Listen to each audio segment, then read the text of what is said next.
type MS in the chat. If it does not make sense, please type NS in the chat.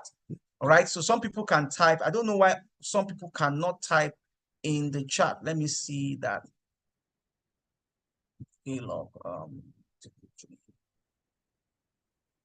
Okay, I'm not sure. Some of us cannot type. Yes, I'm actually surprised why that is not happening. Okay, let me see. Everyone. Okay, participants can chat. Okay. Please, let's make the chat room open. I've opened the chat room. Please, I'd like you to type MS or NS in the chat. I've opened the chat room now. Fantastic. Thank you very much. All right. Udogu, yes, MS. Simeon, MS. All right. Teresa, MS. Lazarus, Lua, Olubumi, yes. Peace, Toyese, Folarin, Luasheun, Timothy, fantastic. All right. So, I've not seen any NS. Israel, okay, fantastic. Now, so you need to create a plan that works for you. That's what a lot of organizations do. They don't leave the plan of another organization. GT will not have the same plan with First Bank, even though they are in the same financial services industry. So let us borrow knowledge from the people we work for. All right? Let's do our personal SWOT. What does SWOT stand for? SWOT stands for strength, weaknesses, opportunities, and threats. It is very important you know what your strengths are. You know what your weaknesses are. What are your deficiencies? So that it does not work against you. All right? Now, what exactly is the difference between strength and opportunities? And then what is the difference between weaknesses and threats? And how should we respond? Your strengths are the things that gives you advantage. They are more intrinsic. In other words, presentation skills for me is a strength. All right. Networking, my ability to engage with people at very senior level is a strength. So those are personal strengths. My certifications over the years is a strength. My credential is a strength. My ability to use language is a strength. So these are examples of strength, things I have absolute control over. Now, when I talk about opportunities, opportunities are things that gives me advantage, but I am not in control of it. So for example, if I happen to work in a place like one of the best companies, maybe I work in a place like InterSwitch, or I work in a place like Apple, an international company that gives me international exposure. That company, to me, is an advantage. And so it is an opportunity. It's not a strength. Do we get that? It is an opportunity. It is not a strength. Or I am privileged to interact with people that are very senior. These are people I didn't labor to be friends with. Or this particular platform can be an opportunity. It is not your strength. Why? Because it is something external that gives you an advantage. It is not what you do internally that gives you that advantage. All right. Now let us talk about weaknesses and threats. It's very similar. Weaknesses are the things that limits you, that gives you some sort of deficiency that you have control over. My inability to read is a weakness. All right. My inability to interact with people is a weakness. My inability to communicate is a weakness. All right. My inability to be able to juggle with numbers is a weakness. So these are things that I have control over that affects me negatively. Then what are threats? Threats are things that you do not have control over, external, but that also limits you or puts you in a disadvantage. A typical example is the Nigerian environment, some people will say. Nigerian environment poses some threats. Every single time that the macroeconomic indices changes, it threatens you as a person. A typical example, some years back, before the floating of the Naira and the removal of subsidy, some of us were earning XYZ amount. I can tell you that as of today, inflation has wiped out that value. It's a threat. You don't have control over that. The federal government can wake up today and run out a policy that affects you. That's a threat. Now, the question is, your ability to understand this as part of your planning is very important, because you can set a goal. If you do not look at these indices, these indices can affect the implementation of your goal. So your plan should be, what can I do with my SWOT such that I will be able to achieve my goal? And a typical example is this. Your strengths are your leverages. Leverage your strength. Leverage your strength. I know how to speak. I will be speaking. I know how to network. I'll be networking. Engage your strength towards productivity. Make sure you are able to use them. The more of your strength you use, the more value you get, and the more you appreciate in value. Okay? Now, what do you do with your weaknesses? Your weaknesses form the place of personal development. So if you have a personal developmental plan, it is coming from the bucket of weaknesses. So you look at your weaknesses. I don't know how to use numbers. I need to go to it for a training that teaches people how to use numbers. Finance for non-finance managers, or financial acumen for somebody. So those are examples of the things you can do with weaknesses, right? Recognize them, but have a plan to address them. Have a plan to address them. Then the third one is opportunities. Opportunities are meant to be seized. If you have an opportunity, please seize it. If my name is Shehu Zubairu, and I speak Hausa very well, but I'm not Hausa. I'm actually from the Middle Belt. I'm from Kogi State. But I found out that my name poses a lot of opportunity, especially with businesses in the North. And so when people hear Shehu Zubairu, they can easily relate with me. And because I could speak the language, which is my strength, is fantastic. So I connect people in the North even better than sometimes people in the South. And I seize that opportunity anytime I see it. Anytime I see the opportunity to connect with people from the northern side, I connect with them instantly. That is an opportunity. What of a threat? What do you do with a threat? Like I said, for your strength, you engage your strength as much as possible. For your weaknesses, you create a development plan for your weaknesses. For your opportunities, you seize them. They are low-hanging fruit. Seize the opportunities. And the last thing is that you mitigate your threats. What can you do to mitigate your threats? How do I reduce the risk? For those of us who understand risk management framework, everything about your risk management is coming from your bucket of threats, because it's a threat to your life. If you don't do something about it, it can actually destroy everything about what you are pursuing. A typical example is, we know inflation is going to happen. What can I do to hedge against inflation? What investments can I make? Where can I put my money such that it has minimal, inflation has minimal impact on my money, rather than have my money in my account?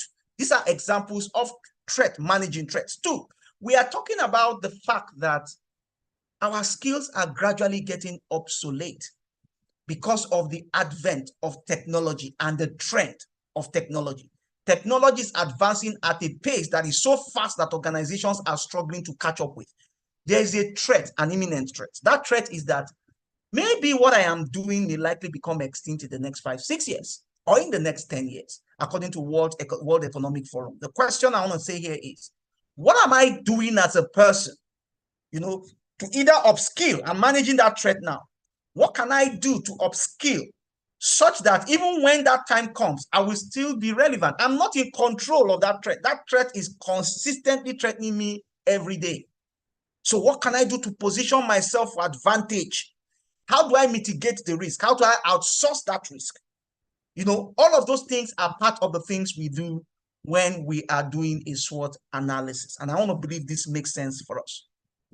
Your personal strategic plan is the last thing that you must do. Based on all the analysis you've done from 2 to 4, the next thing is that you come up with a written plan. What is that plan?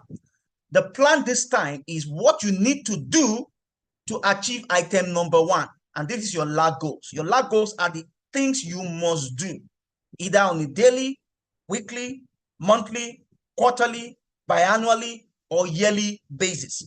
These are things you have to do to be able to achieve your LAG goals. No, this is not LAG. The last one here is LAG goals, lead goals, and the upper one is LAG goals. Sorry, that's an error. I'm just seeing that now. Okay, so what you have here, just permit me, let me correct it before I send in wrong information to people. All right, the first item there is your lead goal, LAG goals, and then the last one is your lead goals. So I'll just correct that. Just give me a second so that and don't worry, I'll probably share this with you, so you can probably go through it again in case you would like to learn more. Let me just okay, so I'm back again. Please confirm that you can see my screen. Confirm that you can see my screen and correction has been made. Okay, I can see some thumbs up. Thank you very much. So your lead goals are the things you must do to achieve your LAG goals. Let me just move on very quickly. Now, when we talk about goal setting, more often than not, I mentioned this the last time I spoke with us, goal setting is extremely important that it covers the scope of your life so that one aspect of your life will not bring you down. If you are going to set goals, you must set goals around 7 critical areas at the very least. Your spiritual and ethical life. So let me just give you a typical picture so that could help you. If you work in an organization, you find out that what keeps the organization running are the various departments. Am I correct? The various departments are the things that keeps the organization running. When the goal is set, that goal is cascaded to all those departments because one departmental failure can affect the entire organization. Let me give you a picture.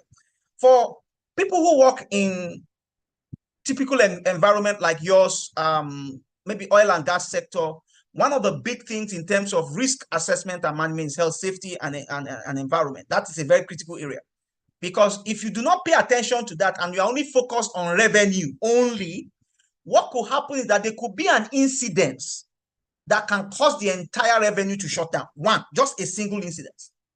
Let's go to the financial services sector, where risk is a big issue. You are opening new accounts, you are driving sales, you are driving revenue, and you are not focused on the fact that there are compliance issues that are critical, and you negate those compliance issues.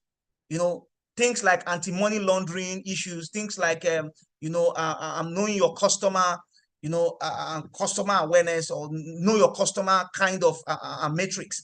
If you don't pay attention to those things, you may just get a bad loan that shuts down the entire organization. Just one. You can go into a bad deal, and all those things you have done in terms of, your revenue, your customer, it can destroy the integrity of the organization. It can destroy the brand. It can completely destroy everything that you have labored for. These are realities. And so you need to set goals across all those departments. Now, let us bring it here. There are sometimes we set goals and we're only setting financial goals. Ladies and gentlemen, you set financial goals that you want to increase your salary from 40 million per annum to 100 million per annum. Or probably you want to increase it from 20 million per annum to 40 million per annum. Whatever it is, that's a very good goal. But that is only a financial goal. And that comes under item number 6. What happens if you do not set a goal for your health? And then you find yourself in a bad situation, maybe a bad healthy lifestyle. Okay, you are giving into alcohol. Please, apologies to those who take alcohol on the line. But you are giving into excessive alcohol. And that triggered a protracted illness. You find out that you are now going through what we may call maybe dialysis, or you are having a kidney failure, or you're having a liver issue, and you now have to maintain it. That increase in salary will be completely wiped out by your health bills. That is the example I'm giving. And so we need to be very careful. When you are setting goals, look at the spiritual and ethical goals because it's important. If you are not ethical enough, there are people you cannot work with. There are people you cannot connect with. And that is why it's important. It's important for your personal brand as an individual. And then 2, your family, home, and relationships. If you do not manage this very well, it can destroy everything you have achieved. Let me share a story. This happened live. Okay, this story, I may just not mention name. This happened to a woman who happened to be a GM in a bank. In fact, one of her dreams was to become the first female ED in that bank at that time. That was her dream, and she was pursuing it vigorously. Now, she had only one child. She had a daughter, and even though there were rancor in the home, she was able to manage it because, of course, she was getting the jobs. She was meeting her performance target. She was in sales. She was meeting her performance target, and she was growing very fast within the organization. So she was at the GM level. She was a GM and material in the organization. Her daughter was in secondary school. Her daughter was in SS2 or SS3 at the time. And so because of her status within the bank, she could afford some lifestyle. She had a cook. She had a driver that could take her child from school. So just to be able to manage all of that. But she was not present in her daughter's life. She wasn't present. She was always in a meeting, closing late, going out early, coming back late. So she was not present, bottom line. Do you know what happened? One day, she discovered that her daughter was pregnant in SS2. the daughter was pregnant. In fact, the daughter didn't know what was happening to her until the pregnancy had advanced. I think they had gotten to about 4 to 5 months. Now, this woman belonged to a church where they do not believe in abortion. In fact, she has sat in committees that have sanctioned people who got pregnant out of wedlock. It's something that works against her core value as a person. And this is something that she has projected outwardly, and she was not apologetic in defending that. Now her own daughter, only daughter, is pregnant out of wedlock.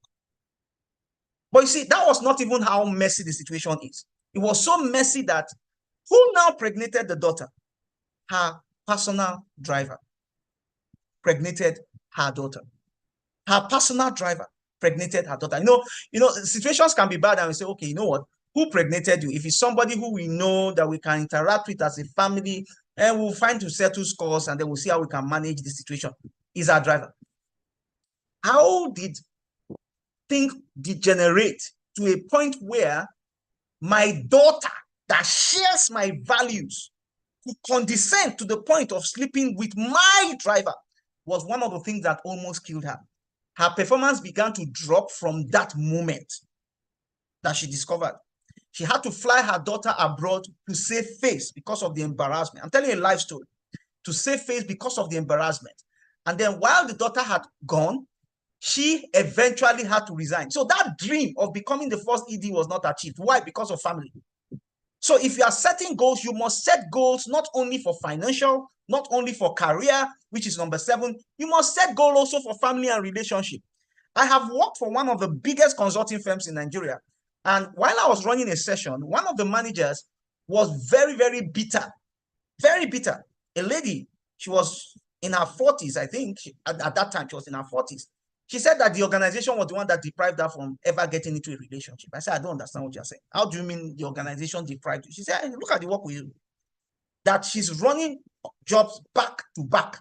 That all the relationships she had, she did not have the time to maintain those relationships. These are realities. These are conversations I've had in the industry. And so you need to be very, very careful when you are setting targets and you are driving them, and you are negating some things. Now she's in her 40s, she's not fulfilled, she's not happy, because part of her dream is that she wants to settle down and have her kids in a family. Now that dream is looking far away at that time. Thank God she's married now anyway, and I think she has a daughter.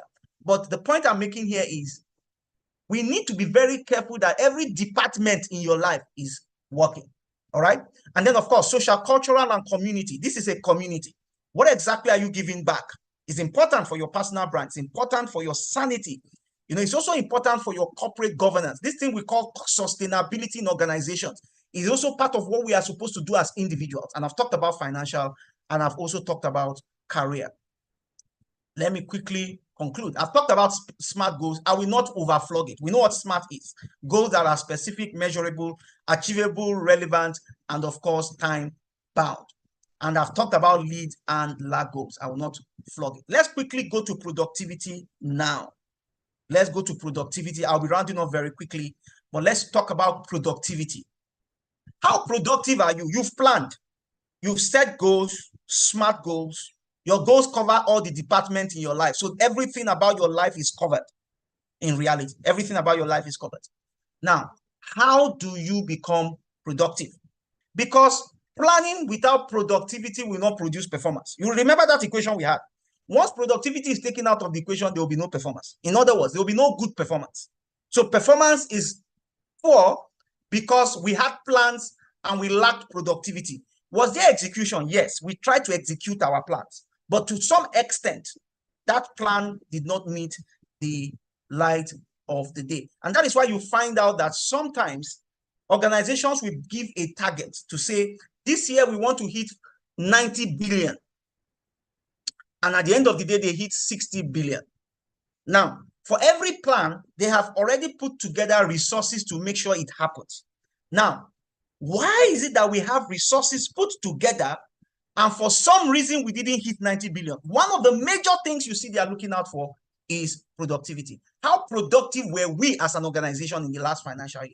And the question I want to ask you is, how productive are you in this enterprise called Shehu Zubairu, or in your enterprise called Kayode, or in your enterprise called Teresa, or in your enterprise called Godwin, how productive are you? And we are going to dissect productivity very, very quickly. What exactly is productivity? You need resources to fuel your plans. I want to believe we agree this.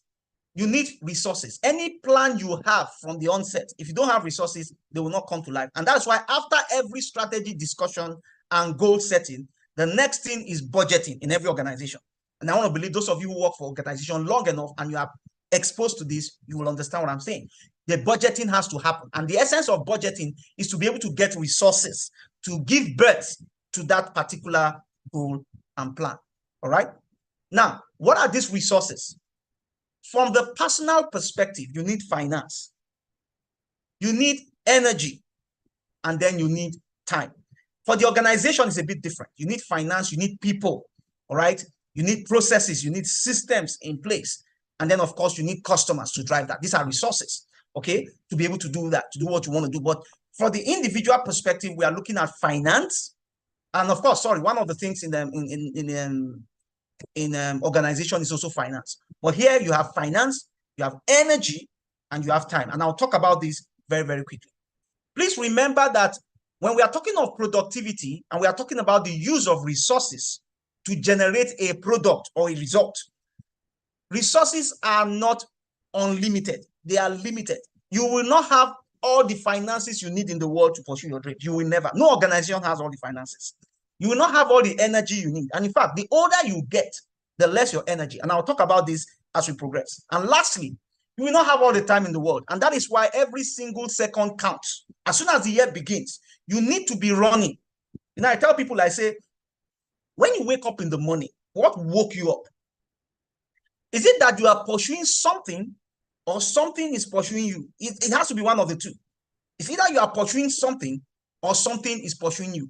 If you are not pursuing something, you may be sleeping when nothing is pursuing you. And then if nothing is pursuing you, you may be sleeping when you are not pursuing something. So ladies and gentlemen, you must be able to manage your time such that you are either pursuing something in relation to your goals and your plan, or that thing is pursuing you. Now, having resources does not guarantee success.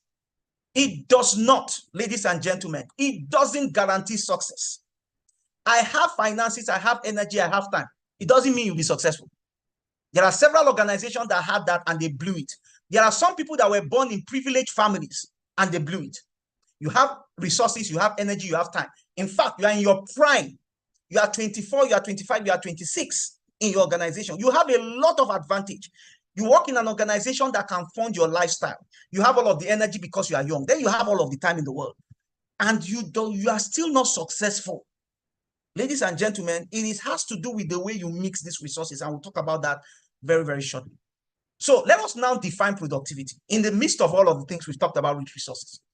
Productivity is the efficient use of resources to produce valuable results.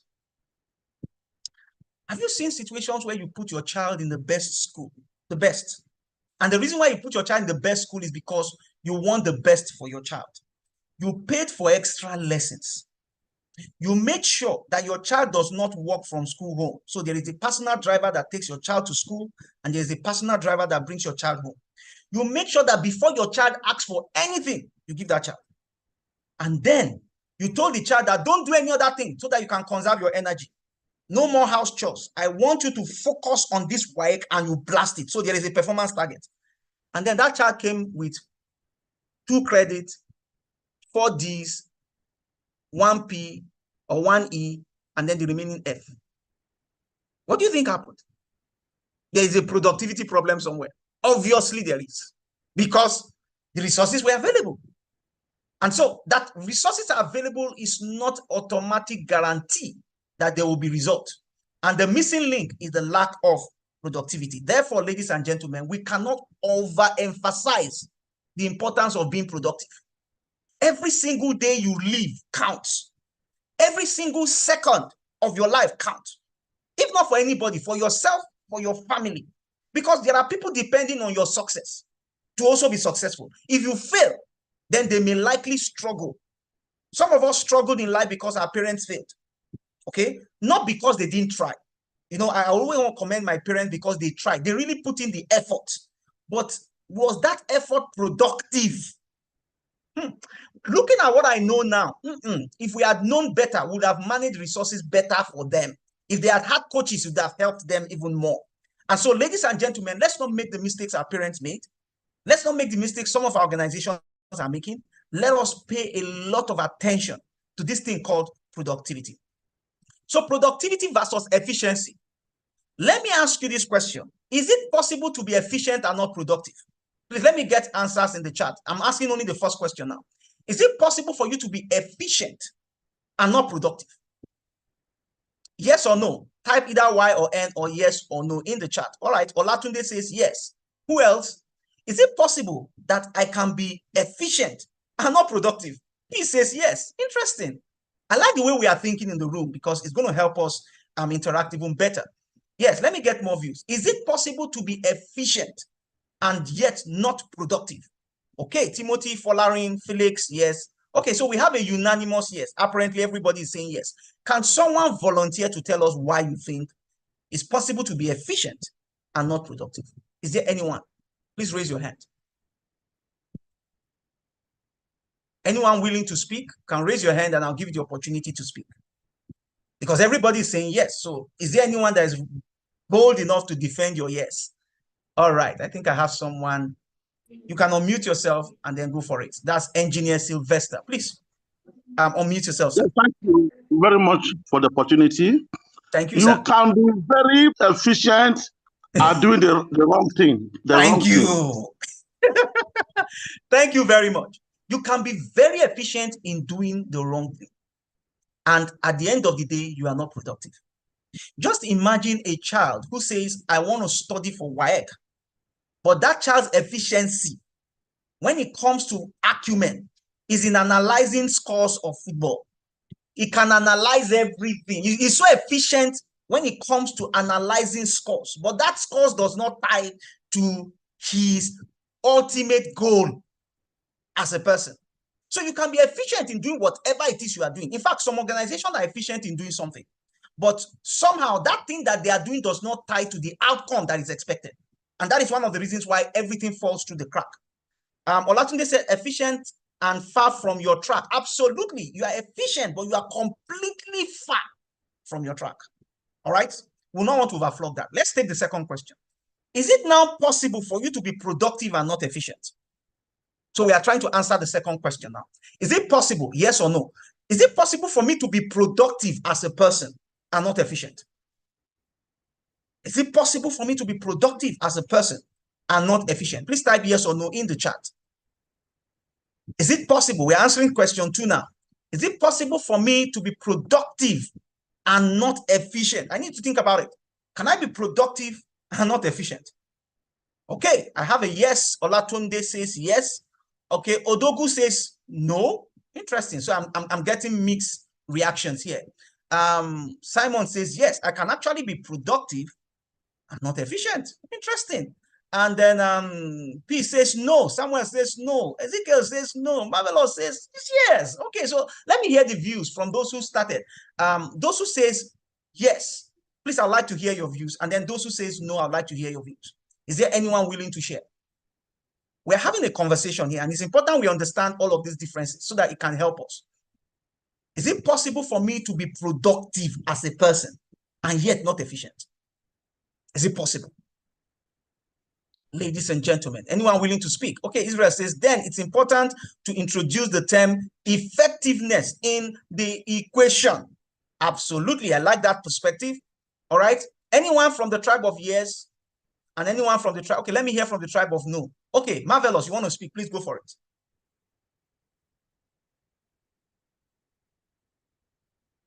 Unmute yourself, Marvelous. Okay, let me give you an opportunity to unmute. Okay, allow participants unmute themselves. All right, so unmute yourself now. Marvelous, please do. Click on the unmute button.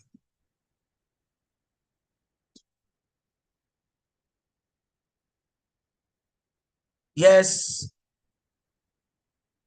Yes. Marvelous, are you there? Just click. Okay, let me see if I can locate her now. Marvelous has to unmute. All right. All right, Marvelous, Hello. go ahead. Okay, can you hear me? Yes, I can hear you. Yes, sir, Okay. go for it. Okay. Why I said yes, right? And the Okay. reason why I said yes is because for you to be productive, right? It means that you've achieved some, or you've attained some level of efficiency. Correct. Now, a machine, let me use a machine for example. A machine is said to be efficient if its load, if this load is more than its effort, right? So at Okay. a particular, yes. So if you are saying that you are productive, it means that at some point, even though you have not achieved, you don't have to achieve 100% efficiency to be productive, but you've attained some level of efficiency. You must have you must have done the work. You must have put in some effort to some extent. Correct. To get that productivity. So Okay. whether the productivity is at its maximum or is at the peak or is 100%, is that one is left for the. Okay. But I know that yes, you can be productive and not efficient. All Correct. right. Yes, but Well, your yes. explanation contradicts your position. You've just explained something, and I love your explanation, but it contradicts your position. Okay. Your explanation is actually supporting the fact that you cannot be productive without being efficient. That's your explanation. That's what is given. That's what I'm hearing. Okay. But your position is saying yes. Okay. I'm hearing very interesting conversations in the chat. I heard somebody says, efficiency of a process translates to productivity. So the answer there is no. Yes. P says to produce good results, one should make good use of resources. So let me just give us the model answer. It is not possible for you to use the word productivity without being efficient. All right. So I want us to have that in the back of our mind. You cannot produce anything without some level of efficiency. Now, the efficiency, just like Marvelous had mentioned, can be at different level, but there must be a produce. In fact, somebody gave me a very interesting definition of productivity, which I would like to share here. And I want all of us to think through it. He said productivity is activity that leads to a product. You know, activities that leads to a product is called productivity. Product activity. Any activity that does not generate a product is, we'll say, lacks productivity. Do we get that? So you find out that anything you are doing that does not produce anything yet is not productive. It's not a productive process. All right. It must lead to productivity. If it eventually leads to product, then we can say that activity is productive. All right. So what activity are you involved in that does not lead to a credible product in line with your view? Once you cannot answer that question, then there is a problem in terms of what we call productivity. I hope it makes sense. Please, if it makes sense, please type MS in the chat. If it doesn't make sense, please type NS in the chat. If you still have questions, please put question mark in the chat, and then we will move on very quickly. MS or NS? MS, thank you very much, Odogu, Oluwaseun, MS, peace, Anna. Okay, let me just move on very quickly. Wow. We are talking about productivity, and we are talking about how we can mix resources together to produce something tangible. That's what we are talking about. What are these resources we are looking at? We mentioned that earlier. We are looking at finances, we are looking at energy, we are looking at time. So ladies and gentlemen, let's start with finances. Okay? Let's start with finances. Please, somebody should be prompting me of the time I have left. Please, I need that. Waliu, I really need that, please. Somebody should help me with that so that I know when to stop. I need to run through this. It's very important, but if I have to stop, I will stop. Now we have... Sir, we don't want you to stop. Okay. But sir, are you there, sir? We don't want you to stop, but you have between 5 to 10 minutes left. 5 to 10 minutes. Okay, fine. So I'll try and see what I can wrap up in 5 to 10 minutes. I have an activity that would have taken that time. I would have loved us to do it, and we'll do it anyway. If that's all I'm able to achieve, I think I'll be happy. You must fuel your plans, which is finances. And I've talked about this. I will not overemphasize this. I've talked about it in the last session we had. I'm sure if you go through the videos, you are likely going to see that session again. You have to finance your dreams, the budgeting part of it is very, very important. Okay. And so we said that research has shown that human capital investment has a strong correlation to national productivity. This is based on World Bank data. And so they say correlation of this coefficient called R is normally between 0.7 and 0.9. So we are saying that a strong correlation is between 0.7 and 0.9, and or probably above that. And we are saying that human capital investment, if you invest in human capital, whether it's at the individual level or it's at the organizational level, it always leads to productivity one way or the other. All right, whether it is national productivity, whether it is individual productivity. Now, this represents a strong positive correlation in macroeconomics studies. Let's see the application of this. Human capital index versus GDP productivity. We are looking at a country. And if you know that GDP is actually gross domestic product, it's a measure of productivity. And we are looking at 3 countries. We are looking at Singapore, we are looking at Germany, and then we are looking at Nigeria. Now, look at 2 very important analysis of workers. Human capital nations spend 2 to 4 times higher output per product. And then low investment nations have low productivities. Nigeria is a developing country. Our productivity is very low. And I'll tell you why. Look at this analysis. Singapore has 0.88 correlation in terms of human capital score. Their human capital score is about 0.88, which is almost 1. That's very high. Remember we said 0.7 correlation to 0.9. So they are at 0.88. And that's why they have one of the highest GDP in the world. Okay. Germany has 0.8 plus. And they also have high. Can you see where Nigeria is? Approximately 0.36. This tells you clearly why we are where we are. We do not put a lot of emphasis on human capital score or development. Now, we have done that at that level. Let us bring it to a personal level. Ladies and gentlemen, how much have you invested in yourself as a person? Your own human capital score that you have control over.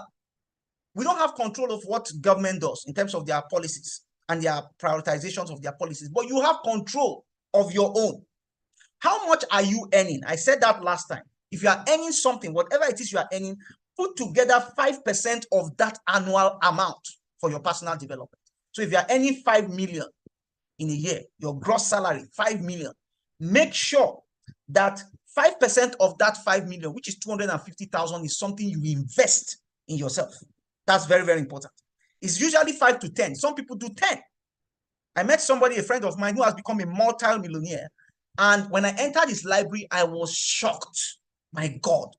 I was so shocked with his library, what he has invested. That library is like a bookshop. He said when he travels abroad, one of the things that gives him excess luggage is books. He buys books. And so what do you invest in? Books. You invest in conferences. If there are conferences you should attend and there is a fee you should pay, don't say, well, if my organization is not sending me, I'll not go. Ladies and gentlemen, put that budget out of your salary and go. You buy shawarma every day. You buy data. You do so many things with money that if you take inventory, you find out that if you only reserve that money, it will be enough. Training courses. This one is free. There are other training courses that you can pay for that is in line with your goals. It helps sharpen the saw. It helps you to become better in terms of what you are expected to do. Travel and exploration is also part of investment because there are a lot of things you learn from cross-national culture. When you travel out of the country, you will see things from a completely different perspective. All right, so traveling also can be one. And then coaching and mentoring. Get a coach. Even if they ask you to pay 100,000 per hour, pay it. Don't say it's too high because they will help you close your knowledge gap very, very quickly. All right. And then certifications too. They are not cheap. Your organization will send you for some, but they may not send you for all. You need to invest in your certifications. I invested in all my certifications before my organization decided to pick it up. When I was doing my SHRM exam for senior certified professional, I paid for it. Almost $1 million. I was not earning up to that at that time, but I had already planned. And as soon as I got that certification, my salary increased. So the point here is if you are projecting that you want to increase your salary to 40 million, for example, you're earning 20 million, 5% of that is that you must invest at least 2 million. Okay, try 2 million. For you to make 40 million, you must be operating at the knowledge level and skill level of a 2 million naira investment. All right, I hope this makes sense. Let me move on because of my time. So after finances, the next thing is time. Invest your finances appropriately. Discipline yourself. There are things you don't have to spend money on so that you can invest in the right thing. Then the next thing you need to invest in is your time. How do you spend your time, ladies and gentlemen? You sit down, you go to bed at the end of the day, and you are asking yourself, what did I really use my day to do? Now, of course, your organization is going to take 8 hours of your time. In fact, these days, organizations take 10 to 12 hours of your time. All right, out of 24 hours. So you have less than 12 hours left. Let's assume that you use another 4 hours commuting, going back and forth from Lagos. Yes. And then 4 hours is gone out of 12. So you have another 8 hours. You are going to sleep. Oh. So let's assume you use another, some people use 8 hours to sleep. I think it's a lot. But some people use 6 hours to sleep, which I think is ideal. So you sleep for 6 hours. So what you have left is just 2 hours. Now, how productive is that 2 hours for you? Are you using that 2 hours to pursue your personal goals? These are questions you should ask yourself. Rather than use that 2 hours to gist away, you shouldn't have enough time to gist. In fact, if you are gisting with people, let that gist be part of the plan. If you are going to watch sport, you are going to watch football, let it be part of your plan. Budget for it and work within the stream of your budget. A lot of people think that budgeting has only to do with Naira and Kobo. No, you must budget your time. You must live a regimented life. One of the reasons why military people are so efficient and so productive is because they live a regimented life. You have to live a regimented life. Otherwise, you will not succeed in this life. Your time has to be budgeted. Any time that is not budgeted should not be allocated. Now, there's something people pay, for those of us in the financial services sector, you will agree with me that misappropriation of funds is a crime punishable by law. Misappropriation of funds. That means if we agree that we are going to spend this money on buying item A, and you spend the money on buying item B, it's actually tantamount to corruption. It is a misappropriation of funds. It's grievous. Now let us flip the coin a bit. What of misappropriation of time? I have budgeted this time that I want to use this time to study. Then I now use that time for entertainment because I was scrolling through Tao's videos. I'm scrolling through Pella's video. And before I knew it, 5 seconds, 10 seconds video, I have ended up spending the entire 2 hours I wanted to use to learn something. That is a misappropriation of time. The impact of misappropriation of time is even worse than money. Because money you can regain. Time is gone forever. You have to make up for it. And so some other things will have to suffer for you to gain that time. It could be your sleep. And that's why some people get into stress. They find themselves in habits of misappropriation of time. And then they try to make it up for their organizations. And they take their time of sleep. So they don't sleep. And once you don't sleep, it affects your productivity. And so we need to be extremely careful. Let's look at this. Time management is the ability to plan, organize, and control how you use your time so that you can accomplish your important goals efficiently and effectively. That's time management. All right. Now, I can't play this video because of time. But Waleed, I will send you this material. Please, you can share with everyone so that they can watch the video. This video is talking about the 4Ds.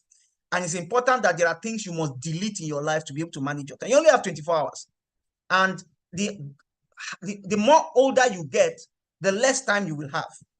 Okay, so you have to be able to drop some things to accommodate some things. And for you to drop some things, you must be clear what you want to accommodate in terms of time. When you used to be single, your time is not the same when you are now married because you are now answerable to your spouse. When you don't have children, your time is going to shrink even further because you now have children. You have to pay attention to them. If you don't pay attention to your relationship, it will die. If you don't pay attention or you don't give time to your children, they are going to come out the way you didn't plan. So all of these things, they encroach into your time. So you need to be extremely careful. All right. Now, because of time, I won't be able to play this. Let's do this calculation. And I think I will run this and I'll just talk about energy and I'll close. I'd like us to do this calculation. Please, I'd like you to bring out your calculator, ladies and gentlemen. Bring out your calculator and not think about, you know what your annual salary is. You know what your annual salary is, whatever it is, whatever that salary is. I'd like you to write that number down. Okay? Write your annual salary. Annual. I'm also bringing out my calculator. What exactly is your annual salary? Okay? Just write it down. Please, let's use gross, because if we use net, you are going to be upset. Okay, let's use gross. Now, I would like you to divide it by the total number of hours per year. Now, based on studies, they say we spend between 1,700 to 1,900 work hours. If you work an 8-hour shift, including public holidays and all of that, you likely spend 1,700. But if you work some 10 to 12 hours, you're likely to spend 1,900. So we are going to use 1,900 because I know that a lot of people don't work 8 hours. In fact, 8 out of 10 work beyond 8 hours. So we are going to use what is more realistic. So divide that by 1,900. I'm sure you can see a figure. I believe you can see a figure. Now, whatever figure you see is what you are worth per hour. Whatever figure you see. Is there anyone that has 50,000 naira? I mean, that number that you are looking at is 50,000 naira. Is there anyone? 50,000 naira. That means your net worth is extremely high. Well, 1 hour is extremely costly. 1 hour. And so the higher you grow within your career, the greater that number will be. Okay, let's come down. Let's come down to 40,000. Or maybe if we come down to 20,000. That's what you are worth per hour. Somebody say I'm seeing 0 points. I get that, don't worry. If I want to make it worse, let's use exchange rate. Exchange rate of how much is that now? Exchange rate is, let's use 1,005. Okay, let's use 1,500. Okay, let's use 1,500. Divide that number by 1,500. Whatever you see is what you are worth in dollars. If you're an international person, is there anyone here worth $40 per hour? Or probably you are worth, let's even come down to $10 per hour. Whatever it is, that is what you are worth in the market. That's what it looks like that you are worth. The question is, how do I grow that number? Some people say $1. Okay, how do I grow it? So that in the next 5 years, I'm not worth $1 again. That's how you manage your time and your finances. What do you spend your time doing? Remember that every wasted time is the wasted dollar. If you are worth $1 per hour and you waste 4 hours a day, you have wasted $4 in that day. Multiply $4 by 365 days. You will see how much you have wasted. Okay? If I have $4 multiplied by 365 days, I've wasted $1,460 in a year. That's what I've wasted. Waste. So, ladies and gentlemen, check your productivity as an individual using some of this calculation. And every now and then, when you get a new offer, do this calculation again and see whether you are actually appreciating in dollars or you are depreciating. And it will also guide you the way you manage your time. I know some people will tell me that, you know what, I do all my, see, you get to a manager level, you can't do laundry any longer. You know why you can't do laundry? It's not because of pride in your organization. You cannot afford to use the time that you have, because at manager level, let's assume that you are worth $10 per hour and it takes you 2 hours to do your laundry as a person. That means you are going to spend $20 to wash your clothes. That's what it means. Why not just call a washman? How much do they collect for dry cleaner? How much do they collect? So you will now begin to see cost-benefit analysis by outsourcing some of the tasks that you do, some of the chores you do. Why do you think organizations, when you get to a particular level, they will give you a driver? You think it's about the perks, benefits. It is because of productivity. This guy is worth over $50,000 per hour. We cannot allow him to be using that 1 hour to be driving around rigorous traffic. That's what the thinking is.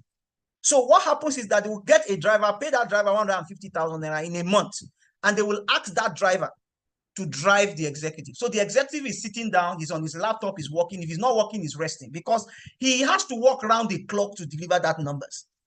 Because the organization is paying $50,000 per hour. Do you know what that is? That's why Dangote will not drive himself. It's not because of, it's not pride. It's not. It is the fact that he has to be productive. So the question is, are you spending your time on unproductive venture? Food for thought. I'm going to wrap up now with energy. Energy is the last thing. Ladies and gentlemen, energy is not consistent.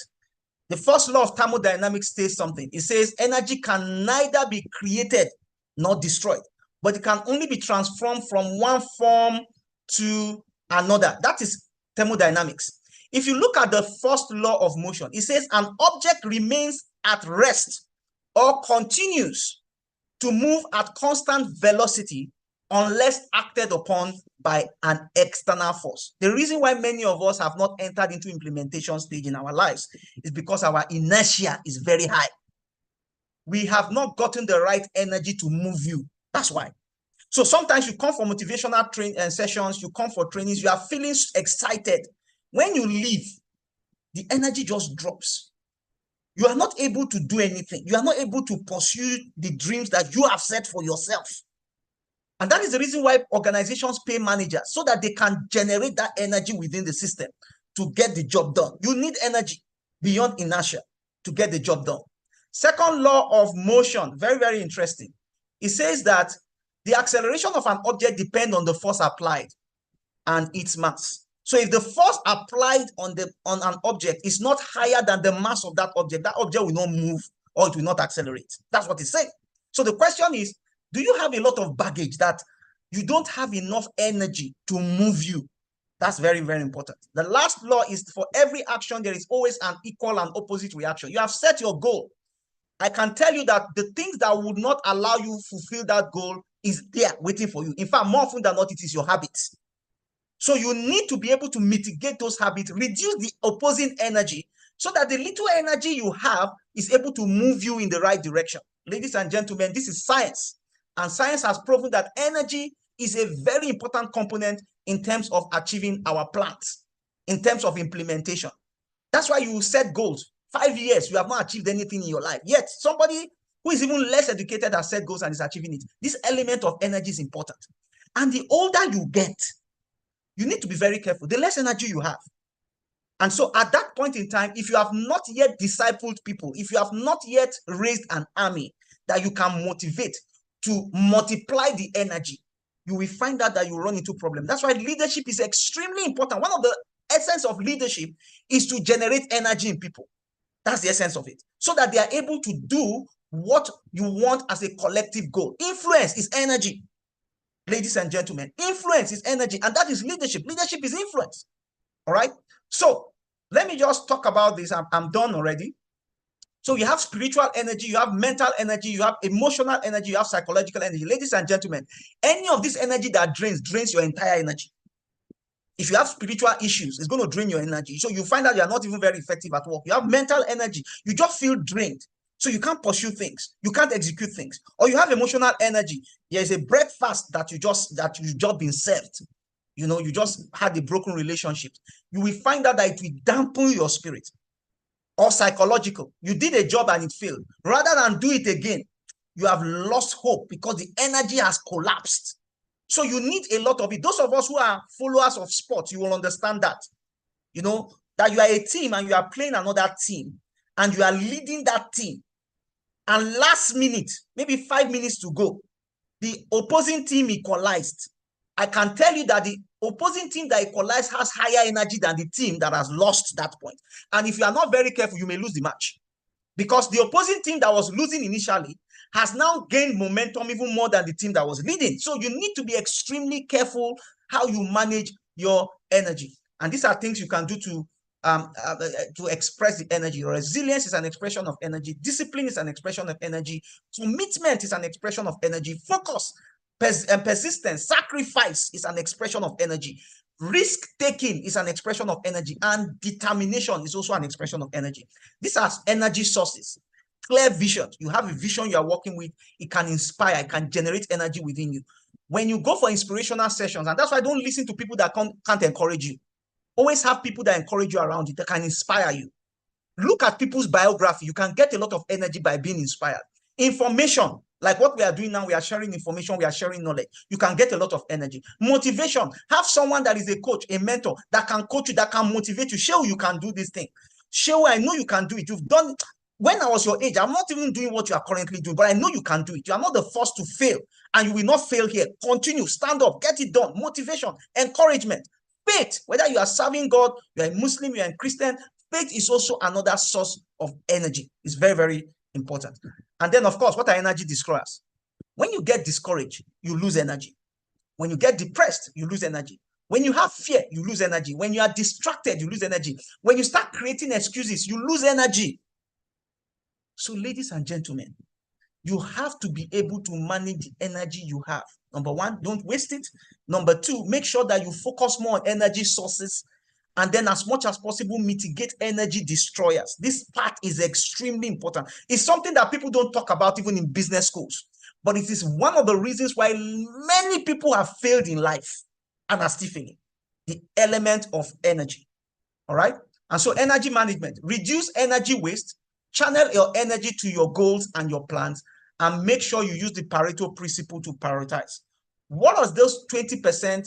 What is that thing that I can put 20% of my energy to get 80% results? Those are things you should start thinking about. And you have to make some very hard decisions. There are things you must drop. There are some habits you must drop because those habits consume energy. There's a lot of passion in those habits that if you don't drop them, you are going to be losing energy in the wrong things and you're not able to generate the right energy to give birth to your goal. Remember the last time I spoke to you, I mentioned the fact that a woman who is pregnant needs energy to give birth to a child. And so if for any reason you lose energy at that point of birth, then you have to go through a CS to give birth to that child. So if you are not very, very careful at the point of giving birth to your goal, conserve your energy, you may not be able to give birth to that goal. And if there is no CS to give back to your goal, that goal will die within you. And there's this regular popular saying that the richest place in the world is the graveyard because people died with their dreams, their goals, and their aspirations. So in conclusion, you must have a plan and a picture of what success looks like for you. You must get resources and invest in them. Beware of misappropriation of resources, misappropriation of finances, misappropriation of time, misappropriation of energy. Please don't misappropriate your energy because you don't have enough of it. It's not limited. It's not unlimited. And lastly, the first step towards getting somewhere in life is to decide you are not going to stay where you are. This is a quote by JP Morgan. I'm happy to take any question at this point, ladies and gentlemen. Thank you for staying with me. I just felt I should close this today. Let's not procrastinate again. But thank you very much for listening. Do you have any question based on what we have shared? I'll take probably one or two, and then we'll be done. Wow. Stand ovation for our leader.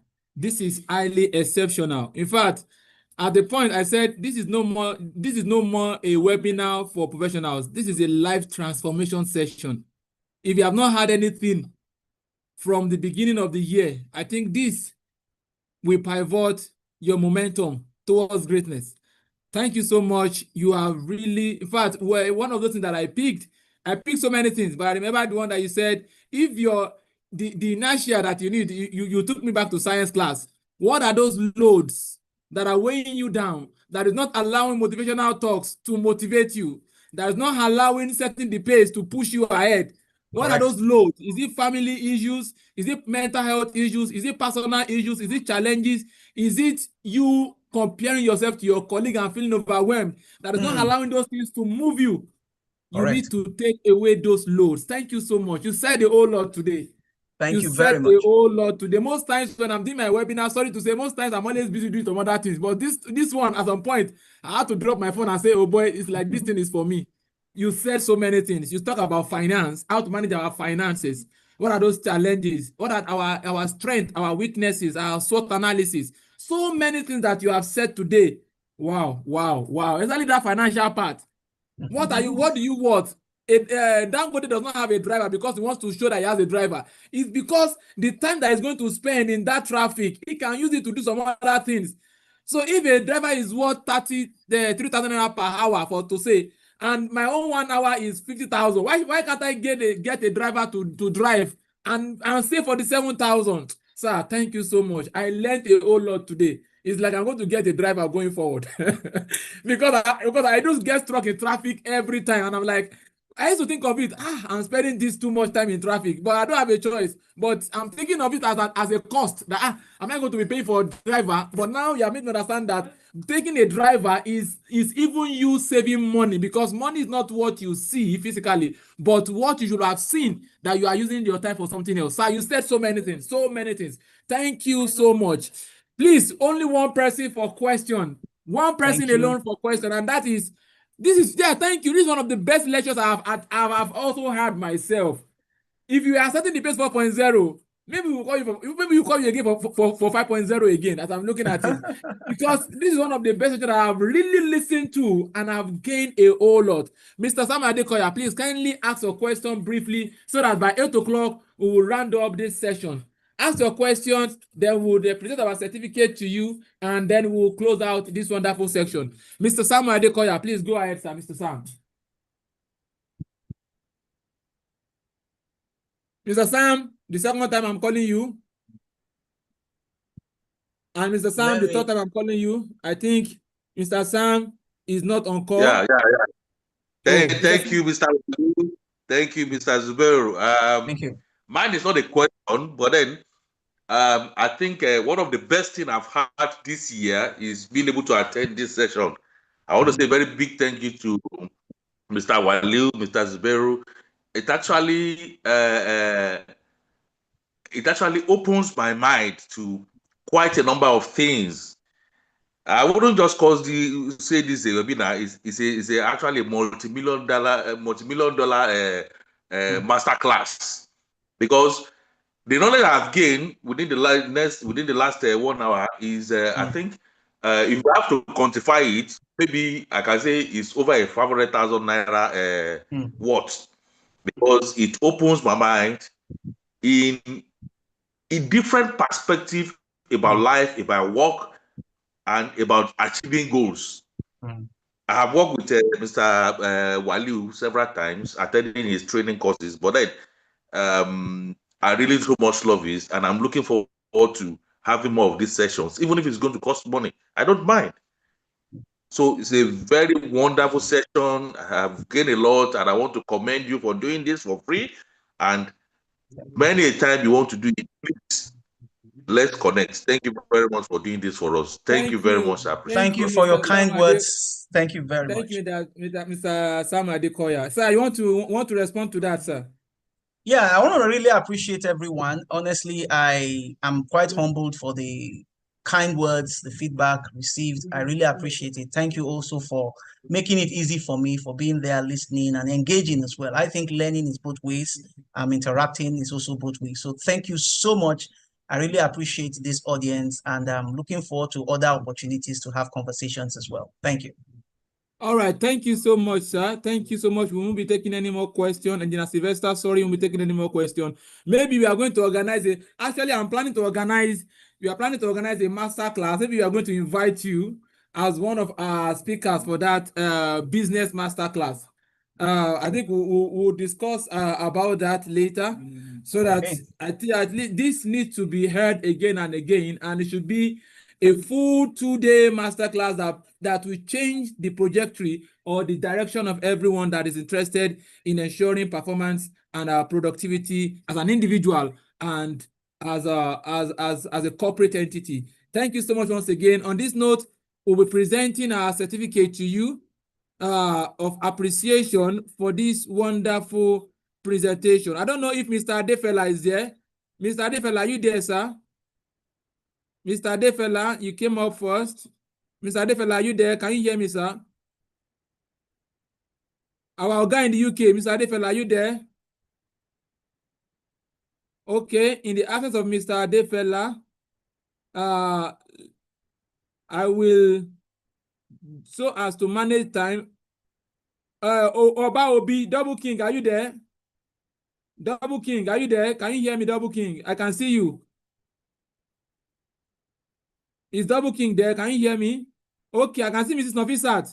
Mommy Nafisat, Adongodade, please kindly unmute and help us to present this certificate to our speaker. Mrs. Nafisat, Alaja Nafisat, Adongodade, can you hear me, ma?